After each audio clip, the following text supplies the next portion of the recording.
Greetings, fellow ascenders. I hope everyone's having a beautiful day. It's morning this side in South Africa, Cape Town. The sun is out. I guess spring is near. And my late brother's birthday, which is in September, was a spring baby.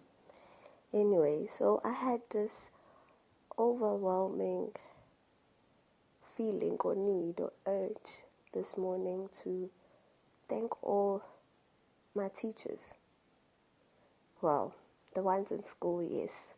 The ones that are, I'm just going to start there. The ones that still have their words ringing in my head now and again. Mrs. Sahado, who taught me accounting in grade 10, she would say, rise above your circumstances. She left an imprint in my mind, that woman. Thank you, Mrs. Sahado, wherever you are. Last time I knew you went to England. Mrs. Habig taught me life sciences, grade 10, 11, and 12. I grabbed a prize in matric for her, along with my physics prize, but she was the one who was so happy she even gave me a kiss on the cheek that her class took the biology or life sciences first prize. I love you, you crazy woman. She was pregnant this other time, and the way she was so explaining, the way science lived in her veins, so life sciences, she got on top of the desk this other time explaining it. We're like, ma'am, but you're pregnant. But then we couldn't stop her because she was feeling it and she was demonstrating and we were seeing what she's talking about. Still in my heart, Mrs. Hadwick. There are others, I can't name them all, just those ones, they pop up. Because they were the first, sparks of light that I saw in human beings in this very kind of dark and gloomy world. So as I grew and went to varsity, I met Esther Hicks, aka Abraham Hicks. Well, not physically, but she's been a part of my life ever since. I remember her words saying, the path of least resistance. And then those, what does she call them again? Where she just starts talking so fast. Oh, I'm going to remember them. Basically, it was like you're in a dark place. She comes on, or you put her on. And then she would start you on a roll. She will not wait for you. It's like you have to open your eyes and actually get up at that time. It's like she's taking you out by force in that dark hole that you are sinking in.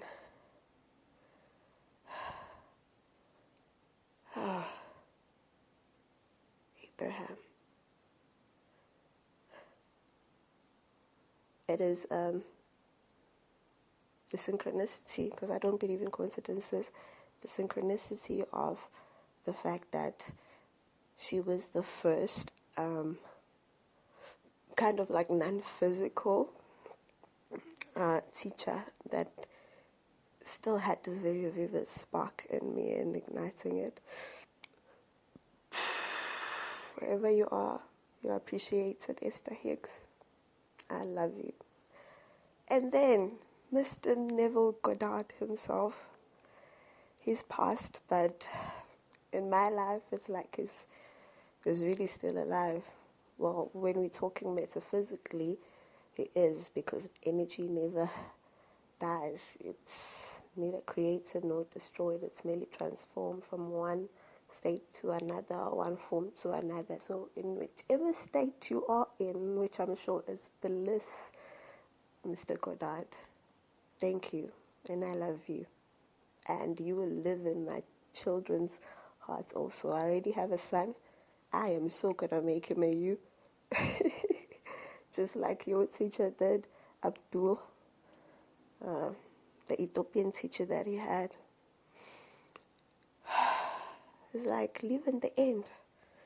First time he said that, I was listening to him like, is this guy serious? Doesn't know what's going on right now in my life. Says, live in your desired reality. I'm like, oh, now I have to pretend or make thingy. I cannot pretend. I've never been able to pretend. Until I realized, oh shit, I've been pretending, thinking that that is actually me. I've been conforming to how each and every person of society wanted me to be so that they are comfortable. And it's like I was doing it unconsciously. And that's how I'm shrinking myself or forgetting who I am. So just every time slowly pouring a bit of water in that fire, in that light was going down, and that time when I see it going up on the other person or the other people when they're getting happy, I feel I can say happier or worthwhile. Not that I wanted, when I think about it now, not that I wanted them to think I was worthy, but it would feel like I did something, like I contributed in the universal consciousness in raising a vibration. Only to find out now that it wasn't really helping, because it was just, I give them the temporary happiness, but if it's not genuine or authentic, it's bound to perish.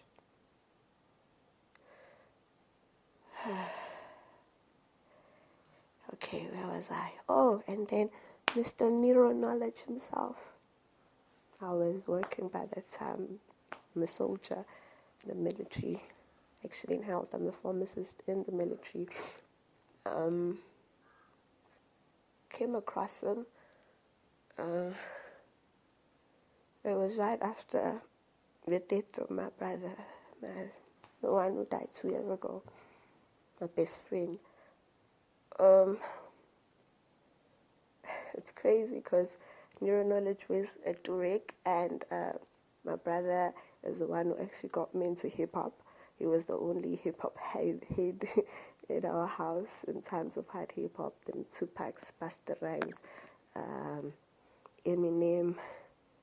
Bruh, I was this little girl walking with a dog all the time, racing bicycles with guys, and spitting some Eminem. I was spitting Busta Rhymes. Her name is Busta Rhymes. Let me see if I can remember a little bit. No, I'll rap for you guys another time. This is about my teachers. And then Nero. I'm like, okay, look at you. Are you about to combine the things that I like in one? Art, music with soul, that culture, plus science and metaphysics, all in one. Not that Nero raps, but he embodies that culture and shows intelligence or intellect. Like he breaks a lot of barriers and boundaries and thoughts without even making it obvious. A lot of misconceptions that a guy who looks like maybe he's from the hood would be spitting major scientific knowledge like that. And he's doing it relaxed. It's not like he's trying to make you worship him. No. You always say simplicity is there's a lot going on in my head right now. I can't believe I'm forgetting these things. Not forgetting, this just going. But it's a best principle, yes. Simplicity is the best principle. Thank you, Nero, wherever you are. In the UK or wherever you're visiting right now because you're exploring the world. Enjoy.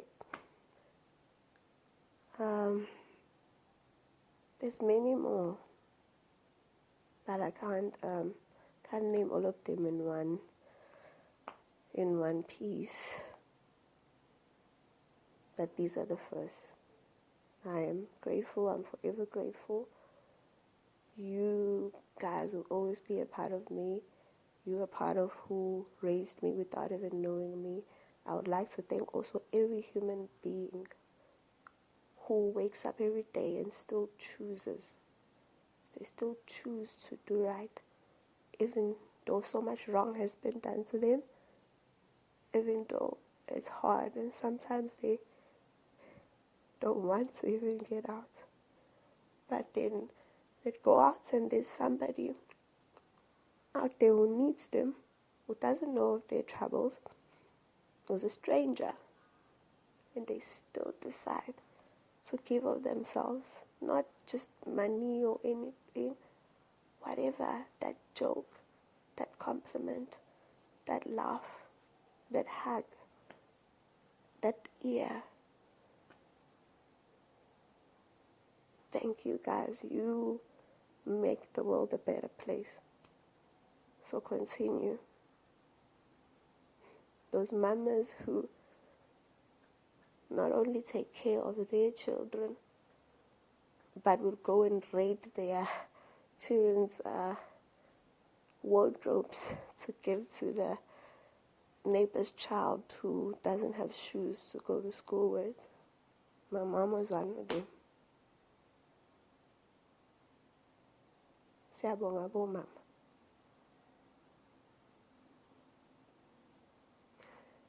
So, with that said, I'd like to thank you. I'd like to thank all of you beautiful images of God, incarnations of the light. May you have a wonderful day and let's ascend together. I love you. Bye-bye. Oh no, I almost made a major mistake forgetting Mrs. Flock. Mrs. Flock was my English teacher from grade 10 to 12. Oh, that woman. I think a lot of people didn't like her because it's almost like she never smiled. But she was deep. Things that were going on in that woman's mind. You know, when we'd start a new book, like literature, she had this big world map at the back of the class. She would go there and point at where she was setting the scene, starting this book. She'd point the place so we know exactly in our minds where this book is happening or the story is happening. And then she'd paint it with words, the kind of scenario, the time or era of that place. And you'd see it before you start reading the book with your mind while you are sitting in your desk or in your chair in class. Would be, for example, in Venice already, in the case of Merchant of Venice, you'd be in those boats rowing in between buildings. And I've never been in Venice physically, but because of the way she set the scene, it's like I've been in Venice. You'd be in the Elizabethan times with Othello. It's like you are there, you're seeing that black Moor that was respected but discriminated at the same time, and he would not budge because he knew his worth. You'd see Shylock saying that I want my pound of flesh to Iago. Those What she taught me will never get out of my head because I basically experienced it. Now that's a teacher who loves doing what she does. Mrs. Flock, wherever you are, I love you. You are unforgettable. Just like your art, which is your teaching.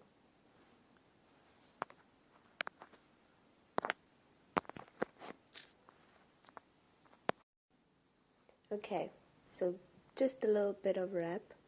One verse before you guys think I'm false. Sorry, I got a flu. By Eminem, Mr. Slim Shady himself. I want to do him some justice. Oh no, okay. So, I'm Slim Shady as I'm the real Shady. Or you want a Slim Shady? Adjust my teddies. What? The real Shady Shady. Please stand up. Please stand up. Please stand. What? My name is what? My name is what? Ticka Slim Shady. What? My name is a Ticka Slim Shady. Come to think of it, he was also one of my teachers. Because he broke a lot of stereotypes, also that one.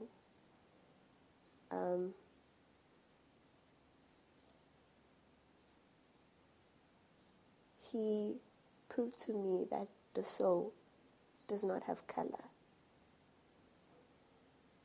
The soul, there's a place where we tap in, the most authentic place that you tap in and be yourself, no matter what push or pull you get. You become so real that you are infectious. People will literally forget the color in front of their eyes. He was one of the people who made you shut the physical eyes, the deceivers. Sometimes literally, when you're into the music, sometimes just figuratively. You'd be inside of his soul. And it let you in. Just enough for you to actually feel, but not enough for you to be able to make changes.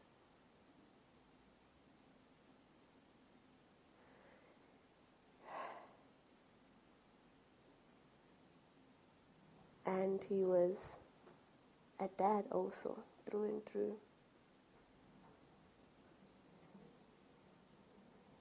He was tough because he had to be tough, but also had a vulnerable side and made it okay for guys to be vulnerable in their toughness at a time where it was considered weak for a man to show vulnerability. Thank you, Mr. Slim Shady himself, Eminem. Oh, I was screaming when Slim Shady came back. So he became Eminem for a while as I was growing older, and then he came back. I'm like, what is this? I'm beginning to feel like a rap god. Yes, he came back in rap god. I'm like, it's taking me back and forward and upwards at the same time. Slim Shady's back. Thank you. Katie's dad.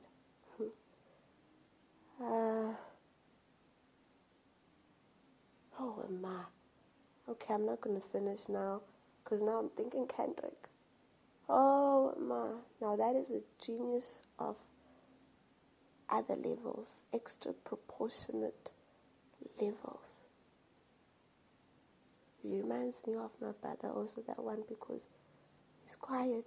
You never see the hype around him. He doesn't hype himself. He actually seemed like he's shrinking himself, but he has a presence that speaks for him before he speaks. And then when he opens his mouth, when he opens his mouth, he goes from this tiny body to being a giant. Takes up space like crazy. Oh my word, Kendrick. The boogeyman. Mr. Kenny, thank you. Thank you. Please, do continue. You carry the hip-hop torch now. Snoop gave it to you. Take it, run with it, until another one who deserves it takes it. And if you see there still isn't anyone, I haven't seen one that deserves that one, give it to them with pride. Right now it's yours, so hold it. Thank you. You're my teacher also.